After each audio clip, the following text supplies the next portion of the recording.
Welcome to The Explainer.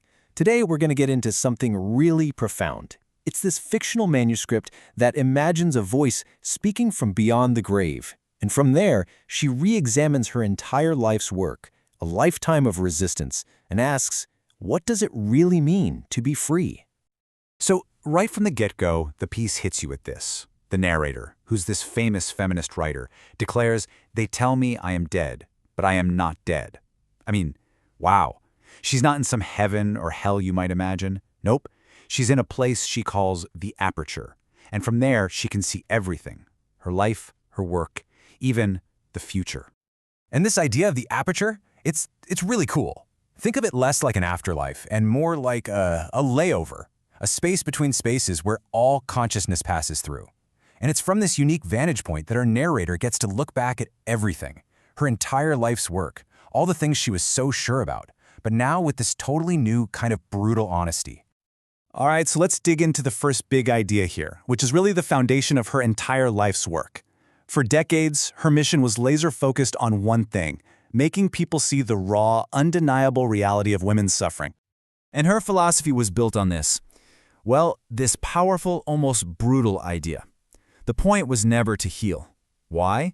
Because she believed the wound could never truly close. So the only power you had, she argued, was to make the world look, to force them to see the blood, to make all that invisible pain impossible to ignore.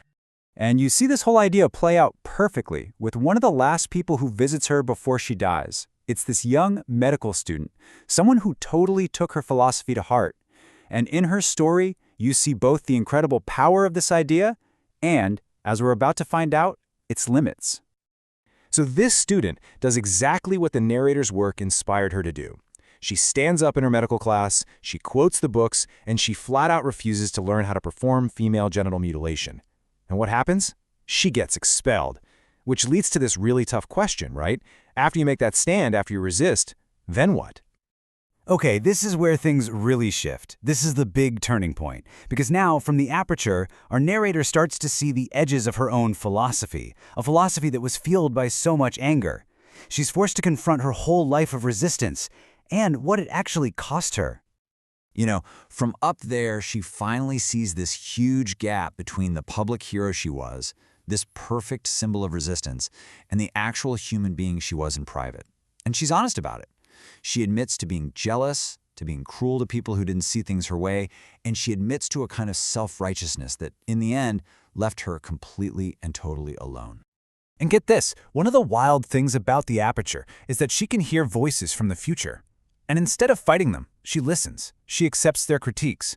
That her laser focus on male-female oppression made her blind to class struggles. That she completely ignored queer identities. And that, honestly, she just didn't know how to write about men as anything more than one-dimensional villains. This new perspective changes everything. It makes her re-examine these key moments in her life, like this one memory of her father crying after she confronted him. And she realizes, oh, those tears, that was remorse, sure, but it wasn't responsibility. It was basically him asking her to carry his pain, to comfort him for the hurt he let happen to her, without him ever having to be truly accountable for it. So all of this soul-searching leads to this massive shift in how she thinks. It's a move away from a life that's defined by what you're against to a life that's defined by what you are for. And with that comes this whole new idea of what healing even is. It's not about trying to erase the scars, or getting back to some perfect before that probably never existed anyway.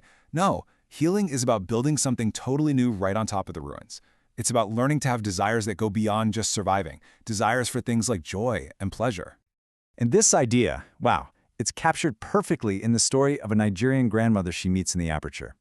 Now, this woman had zero political power in the traditional sense, but for her, finding joy in her songs, in her garden, in her own laughter, that was her resistance. That was her ultimate act of defiance, and it was something nobody could ever take from her.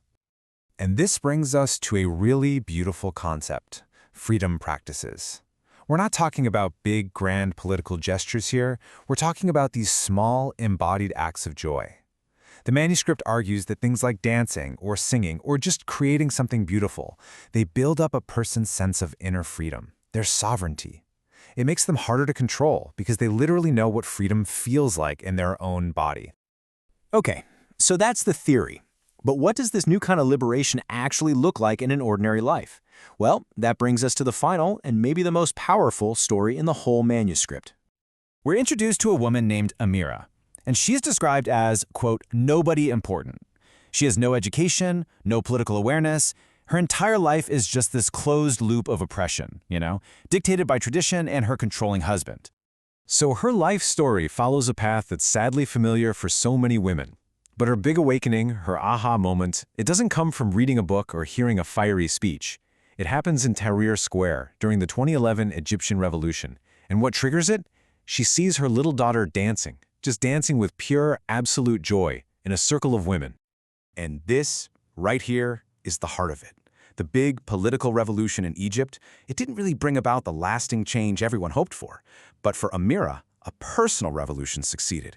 That one moment of seeing her daughter's joy gave her the courage to do the impossible, to leave her husband, to learn how to read, and to start the slow, painful, beautiful work of writing her own story. So Amira's story just completely flips the script on what revolution means. It's not some big single event that fixes everything overnight. No, it's the messy, day in, day out, deeply personal work of claiming your own humanity. And that's where the manuscript leaves us, with this really provocative final thought. It reframes liberation. It's not just about the fight against oppression. It's a daily practice, a practice of survival for sure, but also a practice of joy, of creation, and of the truly radical act of building a life that is 100% your own.